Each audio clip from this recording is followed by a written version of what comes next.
kami dari Universitas Pakuan, mahasiswa aktif semester 4. Saat ini kebetulan kami mengadakan observasi ini untuk observasi sekeliling lingkungan sekolah dan juga mewawancarai beberapa guru tadi sudah, dan juga mungkin Ibu selaku wakil kepala sekolahnya untuk memenuhi salah satu mata kuliah kami di perkembangan kurikulum. Ibu, dengan saya sendiri Siti Maisara, teman saya Najia Pastika. Oke, itu sih Bu, nanti kita langsung lanjut ke wawancara, boleh dengan Ibu? Saya ingin menanyakan tentang sejarah sekolah ini dulu. Sebelumnya sekolah ini dibangun tahun berapa ya Ibu? Ya ada sih di profil sekolah ya. Saya juga kan di sini baru sekitar 10 tahunan ya. Itu kayaknya dari tahun 1900 berapa gitu. Karena ini tadinya wakaf dari salah satu warga di sini. Sekolah ini ya. Kalau untuk di websitenya berarti ada Bu tentang profil ini? Ada. Nanti, berarti bisa dicari aja Bu ya? Nanti lihat aja kalau misalkan ada di handphone. Tapi udah banyak perubahan nggak sih Bu? Banyak banget perubahan ya. Dari pas saya di awal masuk ke sini sampai sekarang udah banyak perubahan. Kalau untuk manajemen terkait perkembangan kurikulum yang diterapkan di sekolah ini bagaimana ya Ibu? Jadi ada bagian kurikulumnya ya, udah ya. Jadi kalau misalkan belajar mungkin nanti bisa bagian kurikulum ya. Kalau saya bukan hanya sekilas saja, gitu ya. Tapi tentunya kurikulum di sini berpacu ke dinas pendidikan. Berarti tapi sudah diterapkan kurikulum yang terbaru kah Bu? Yang Kurikulum Merdeka itu sudah, yang belum itu tinggal kelas 3 sama 6. Mungkin 3 sama 6 menyusul tahun ini. Baik, untuk visi misi di sekolah ini diterapkan atau tidak? Diterapkan itu visi misinya. Ya. Kalau untuk visi misi Bu ya, kalau kita mengacu lagi ke sehari-harinya atau melihat deh sekeliling sekolah, apakah sudah cukup relevan Ibu menjalankan gitu? Alhamdulillah ya, di sini kan visinya ya terwujudnya peserta didik yang berprestasi. Alhamdulillah kita untuk tahun ini banyak prestasi ya, terutama dari lomba dan cabang olahraga ya. Terus dari misinya itu proses pembelajaran yang berpusat kepada peserta didik, itu kan berarti berhubungan dengan kurikulum Merdeka itu ya.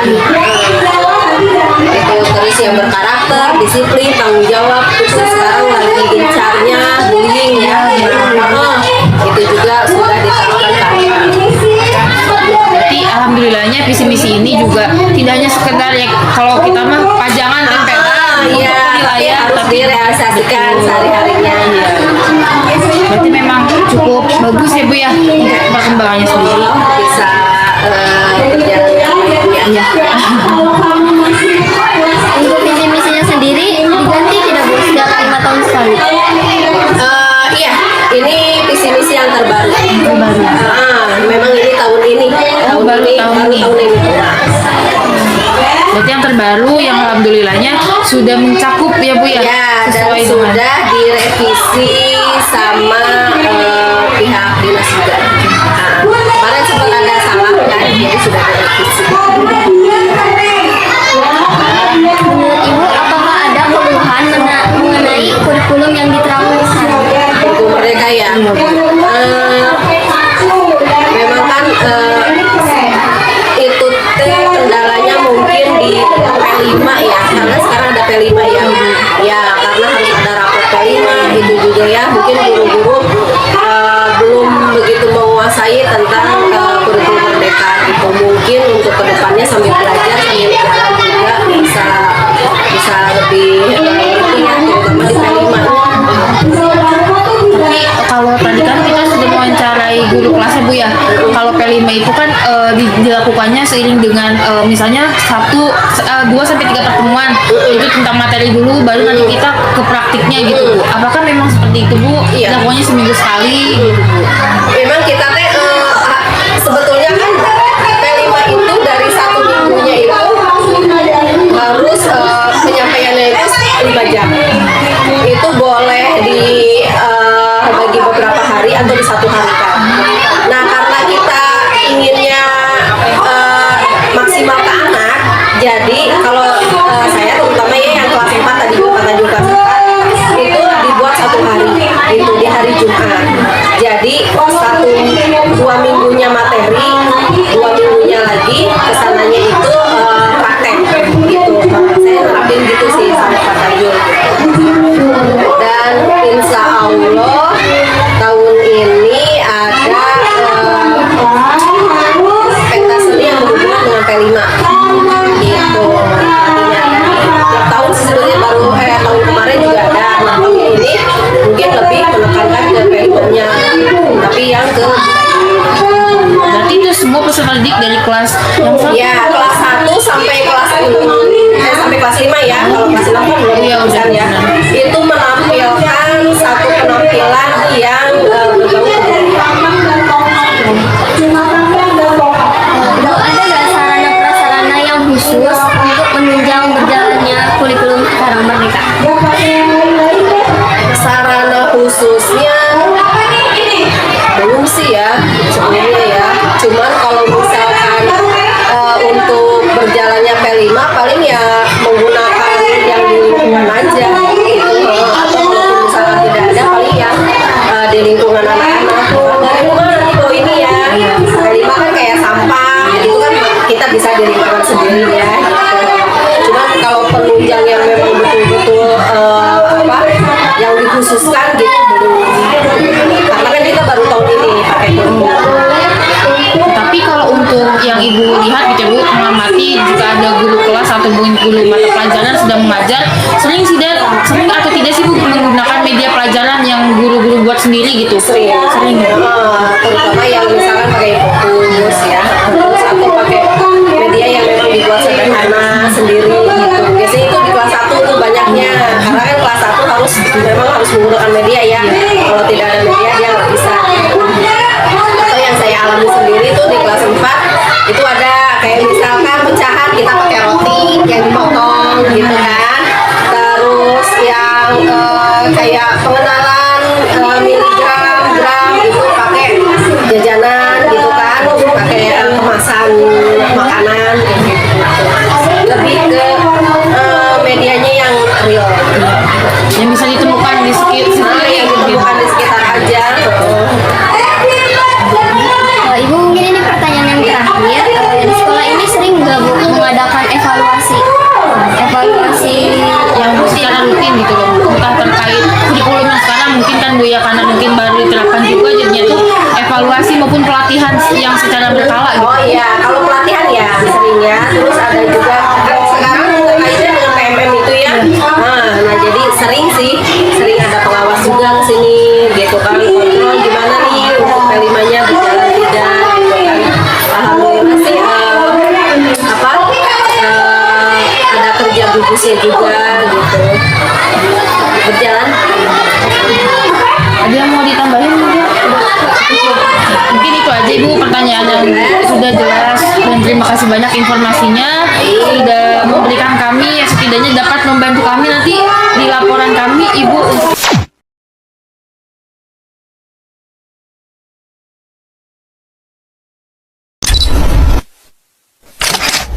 ya. Assalamualaikum warahmatullahi wabarakatuh. Waalaikumsalam warahmatullahi wabarakatuh. Perkenalkan terlebih dahulu, kami dari mahasiswi dari Universitas Pakuan di semester 4. Kebetulan dengan saya Maisara, depan teman saya saya Ulan, saya Siti Jalanka. Adapun maksud dan tujuan kami di sini kan melakukan observasi dan juga pengamatan ya Pak di lingkungan sekolah, dan tentunya ada beberapa wawancara yang harus kami tanyakan kepada narasumber. Mungkin salah satunya Bapak, sebelumnya ingin perkenalkan mungkin nama Bapak siapa? Nama saya Tajul Arifin. Saya ngajar di SD Cileut ke kelas 4. Sebentar.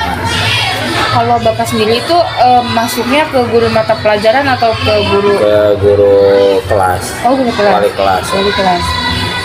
Mungkin karena ini salah satu tugas untuk mata kuliah perkembangan kurikulum, jadi kami mungkin akan mengarahkan pertanyaannya kepada tentang kurikulum sih Pak sebenarnya gitu. Mungkin yang pertama, kalau di sekolah ini, kalau Bapak yang ketahui, kurikulum yang sekarang lagi diterapkan itu kurikulum apa ya Pak?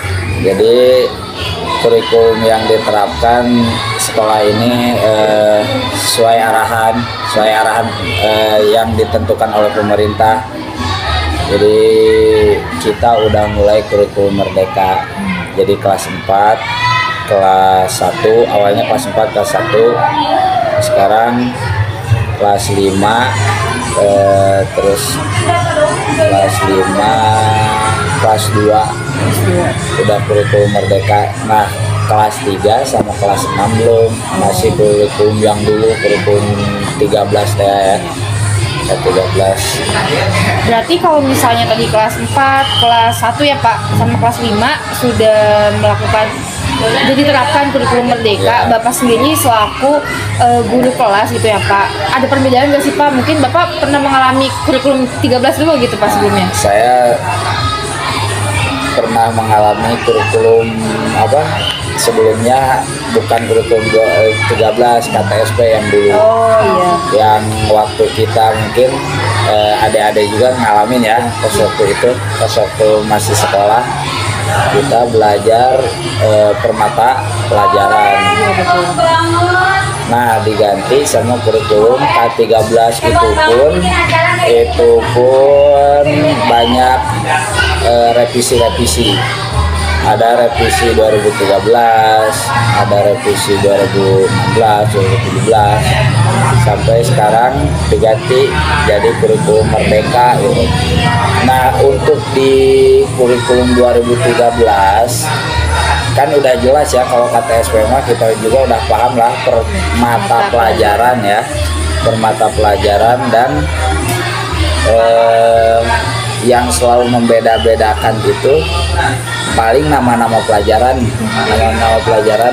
seperti dulu waktu dulu PPKN diganti PKN, padahal sama aja itu. Terus SBK diganti SBDP kayak gitu. Jadi perbedaannya itu aja, sama lah itunya. Nah, kalau di kurikulum 2013 itu tematik, jadi mencakupnya itu tema berbedanya. Tapi ada setiap mata pelajaran, jadi misalkan temanya itu tentang uang kan, tentang uang, pengertian uang apa gitu, definisinya apa, jadi terbagi-bagi. Jadi ntar kalau menceritakan berarti itu masuknya ke pelajaran bahasa Indonesia gitu. Nah, untuk matematika kalau di kurikulum 2013 itu berpisah matematika itu awal sama bahasa Sunda, mungkin muatan lokal ya, dan nggak ada bahasa Inggris. Nggak ada bahasa Inggris. Bahasa Inggris cuma kalau ada juga di sekolah-sekolah yang tertentu, paling menjadi eskul aja ya, nggak diwajibkan gitu. Jadi yang diwajibkannya itu menjunjung bahasa lokal, budaya lokal. Jadi kita sebagai orang Sunda ya berarti Sunda, bahasa yang diutamakannya. Terus orang lain ya misalkan kalau Betawi ya Betawi. Jadi mungkin pemerintah menyadari bahwa itu sudah banyak terkikis. Jadi ya kita juga pastilah menyadari kita orang Sunda, tapi belum tentu kita tahu bahasa Sunda yang baik ya. Bahasa Sunda kan banyak ya, makan juga banyak bahasanya gitu. Nah, terus awalnya kurikulum 2013 itu bercampur matematika sama sama tema, kan bukunya ada ya tema. Ya. Tema nggak kayak KTSP mah IPA, IPS, terus matematika, PKN enggak, ini mah tema 1, 2, 3 nyampe 1 tahun itu temanya ada 9. Nah kalau di kurikulum 2013 matematika berpisah itu ntar kalau udah di tema berapa gitu, tema 1 masih ada campur, masih ada lah di dalam itu, masih ada matematika tema 2, tema 3. Nah tema seterusnya nggak ada, udah nggak ada. Nah perbedaannya di kurikulum sekarang Merdeka, jadi kita itu difokuskan untuk siswa itu lebih aktif, katanya harus lebih aktif ya kayak gitu. Nah perubahan itu tematik menjadi seperti dulu lagi KTSP, cuma perbedaannya dulu mah kita ada IPA, ada IPS ya, sekarang mau jadi IPAS digabung. Tapi tetap nggak, awalnya saya juga bingung IPAS ini kayak gimana. Ternyata semester 1 ngebahas IPA, semester 2-nya ngebahas IPS. Terkadang kebalik gitu ya. Nah untuk di sini di kurikulum Merdeka, jadi ada fase-fasenya. Fase A tingkatannya untuk kelas berapa, fase B tingkatannya untuk kelas berapa, fase C untuk kelas berapa gitu. Terus ditambahin sama P5 ya, P5 yang itu profil Pancasila ya. Jadi anak itu dituntut untuk apa, sebenarnya misalkan kalau kita mempraktekkan bercocok tanam nih, bercocok tanam, namanya kita bercocok tanam. Anak itu jangan sekarang aja tapi melanjutkan untuk jenjang yang berikutnya gitu. Terus bahasa Inggris diwajibkan lagi. Sekarang bahasa Inggris diadakan lagi. Jadi yang membedakan cuma IPA sama IPS jadi IPAS gitu.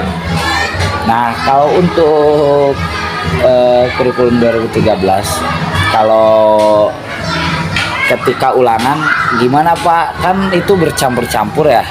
Tetap ulangan bahasa Indonesia ya bahasa Indonesia, bahasa bahasa Sunda, matematika. Jadi tetap berbeda-beda gitu ulangan. Pakai mata pelajaran, enggak seperti tematik. Tematik itu bertema tapi isinya mah ada PKN, ada ini. Cuma kalau tadi teh menceritakan tentang uang ya berlanjut gitu. Matematikanya berhitung tentang uang. Terus misalkan kalau bahasa Indonesianya mungkin ada definisi tentang uang ya, menceritakan kayak gitu sejarahnya ya. Kalau di IPS sejarahnya gitu, sejarah tentang uang kayak gimana. Jadi satu tema itu berlanjut kayak gitu. Nah sekarang mah kembali lagi seperti dulu, cuma ada tambahannya itu doang, P5 sama bahasa Inggris diadakan lagi gitu. Jauh sebelum itu mungkin memang mata pelajarannya memang sama gitu kan, sampai akhirnya kita ke Merdeka lagi pun ternyata memang tidak terlalu jauh perbedaannya. Tapi kalau Bapak sendiri tuh menyikapi kurikulum Merdeka apalagi yang sudah diterapkan di kelas 4 ini, menurut Bapak sudah relevan apa tidak gitu Pak, dibandingkan dengan kurikulum yang sebelumnya mungkin? Jadi mungkin gimana ya, kami butuh adaptasi. Jadi nggak segampang teori yang kita tulis, mempraktekkan nggak segampang teori yang kita tulis. Oke lah, orang-orang mungkin yang bikin pada cerdas, nggak ada yang bodoh ya, cerdas. Tapi kami sebagai yang menjadi ujung tombak untuk menerapkan ke mereka, kami membutuhkan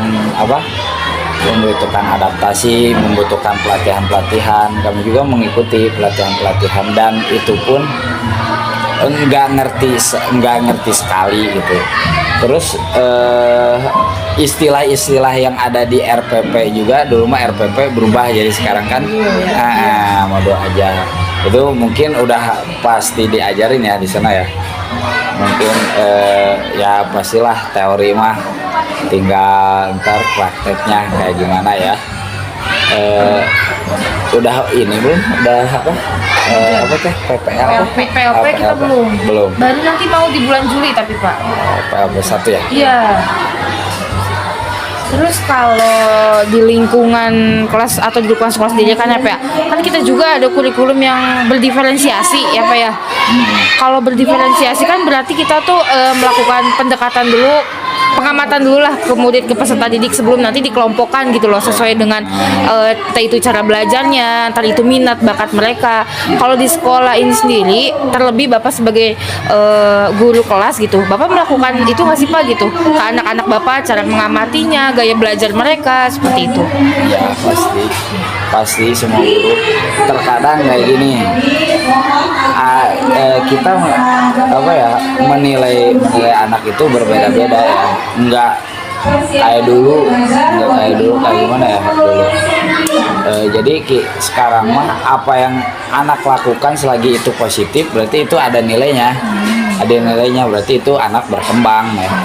Kita mengetahui mau mereka ada berapa, kita tahu salah satu-satunya dari mereka itu kayak gimana, dan kami menerapkan model metode kami berubah-ubah gitu. Jadi terkadang anak kita kelompokkan mereka akan bosan. Terus pokoknya diajarin presentasi lah kayak gitu. Jadi supaya anak itu lebih ini gitu, tapi itu teh membutuhkan misalkan contohnya kita mengajarkan presentasi kita sebagai orang dewasa ya mungkin nggak kaget ya karena kita udah satu mental udah lumayan ini, keduanya wawasan juga nggak kayak anak kecil gimana kan, jadi butuh ini cara untuk mereka itu bagaimana caranya mereka semangat mau mengikuti, nggak terpaksa gitu. Jadi ketika kita melihat mereka mengikuti, oh enak nih belajar kayak gini, tapi terkadang ntar kita terus pakai cara itu, misalkan pakai cara mengelompokkan atau kayak gimana, mereka akan bosan. Kita ganti lagi pakai menggunakan cara yang lain kayak gitu. Terakhir ada yang mau disampaikan? Kalau dari aku sih terakhir apa ya? Tentang tadi Bapak menyampaikan terkait P5 itu ya Pak ya. Apa di sekolah ini Bapak mengetahui gitu kalau P5-nya itu dilakukan kayak per semester kah Pak, atau per minggunya, atau sudah dijadwalkan gitu Pak? Berapa? Oh, jadi kayak gini, kalau P5 sesuai kan kali ada buku panduannya nih. Misalkan kalau habis materi itu misalkan kita mengenal tentang makanan tradisional, kita bahas tuh makanan tradisional, inilah budaya kita ya.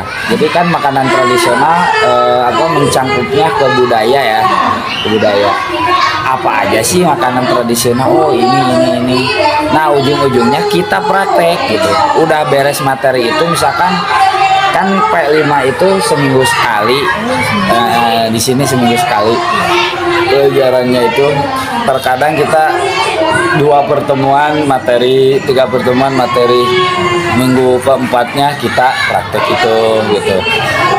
Anak-anak itu membawa misalkan sarapan paginya tapi pakai pakai makanan tradisional apa sih gitu yang mereka tidak tahu tapi mereka menjadi tahu gitu.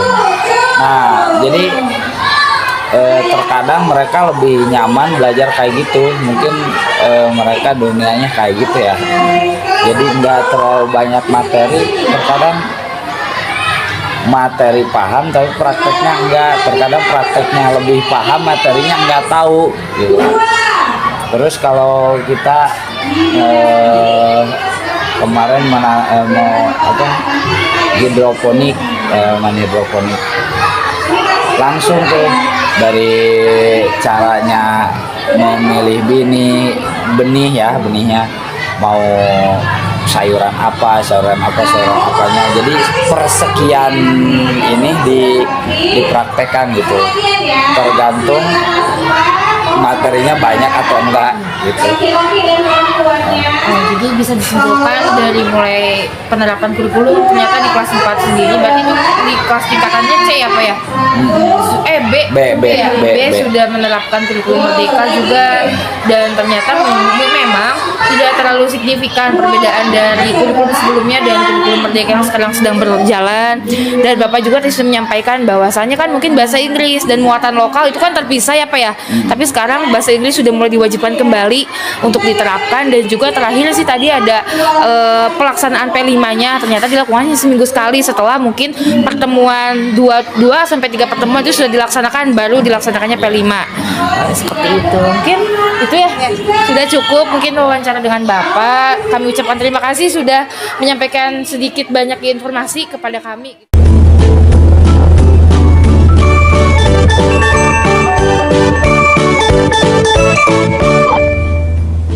Keep this love in a photograph. Sri Wulandari, biasa dipanggil Ulan. Di sini teman-teman kelas berapa sih? 5. Kelas 5. Boleh say hello dulu sama ini kamera. Di sini kakak mau wawancara ke kalian ya. Kalian tahu nggak sih sekarang kurikulumnya kurikulum apa? Merdeka. Oh, kurikulum Merdeka. Kalian udah pernah ngerasain kurikulum 13 belum? Belum ya? Sebentar ya. Menurut kalian kurikulum Merdeka mudah tidak sih? Lumayan mudah. Kalau susahnya kenapa? Ini ada yang kayak gimana ya? Kadang-kadang susah gitu. Ya, susahnya di pelajaran kah atau di prakteknya? Di pelajaran. Di pelajaran apa sih yang paling susah? IPAS, iya. Oh, terus media pembelajaran kalian didukung nggak sih kalau di kelas, kalau lagi praktek? Didukung. Contohnya apa tuh? Kayak buat paru-paru nanti dibantu sama ibu guru. Oh gitu. Terus Kan kita belum bisa kayak cara perkalian atau cara yang lain bisa dikasih tahu gitu. kenapa? Cara membuat energi listrik. Terus ada lagi apa? Terus pelajarannya lebih paham dipraktekin atau materi ini adik-adik? Materi, lebih ke materi. Karena kenapa tuh? Karena pikir susah. Oh, susah gitu. Terus ada lagi? Udah. Oke, cukup dari kakak. Terima kasih ya adik-adik.